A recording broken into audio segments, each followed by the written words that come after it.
नमस्कार, मी पंजाब डक. शेतकऱ्याचे फोन आल्यामुळं परत एकदा एक अंदाज देणार आहे. राज्यातल्या शेतकऱ्याला सांगू इच्छितो की राज्यामध्ये आज देखील बऱ्याच ठिकाणी स्थानिक वातावरण तयार होऊन पाऊस झाला, पण आणखीन 8, 9, 10च्या दरम्यान बऱ्याच भागामध्ये विदर्भामध्ये पाऊस होणार आहे, म्हणून हा अंदाजा खेळायचा.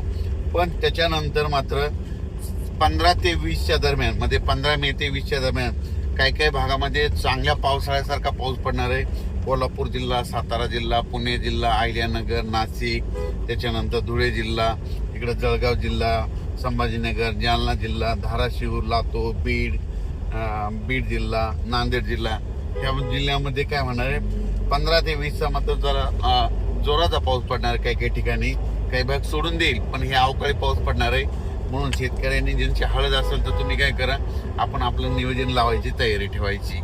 राज्यात मात्र आणखी 7, 8, 9, 10 वातावरण थोडं खराबच राहणार आहे, पण हे विदर्भात जास्त राहणार आहे. फक्त पूर्व विदर्भ आणि पश्चिम विदर्भ आणि मराठवाड्यातल्या 1-2 जिल्ह्यामध्ये तुरळक भागामध्ये पाऊस पडणार आहे.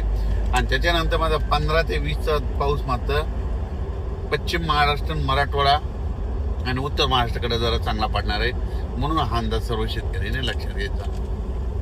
15 मे ते 20 मेचा जे पाऊस पडणार आहे ते खास करून ऊस शेतकऱ्यासाठी खूप चांगली आनंदाची बातमी आहे.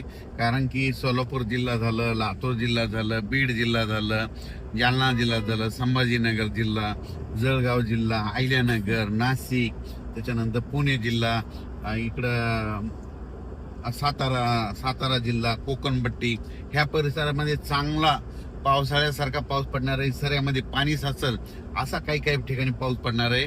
म्हणून हे ऊस शेतकऱ्यासाठी आनंदाची बातमी. म्हणून हे अंदाज सर्व शेतकऱ्यांनी लक्षात घ्यायचा.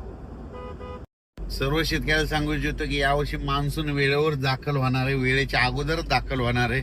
यावर्षी चांगला पाऊस पडणार आहे, पिकं देखील चांगलं पडणार आहे. यावर्षी मात्र परतीचा पाऊस मात्र जास्त पडणार आहे.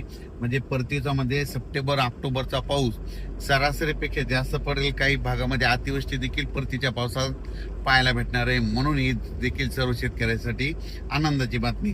पाऊस कमी असल्यामुळं खरीप पीक चांगलं येणार आहे आणि परतीचा पाऊस जास्त असल्यामुळे रब्बी येणार आहे.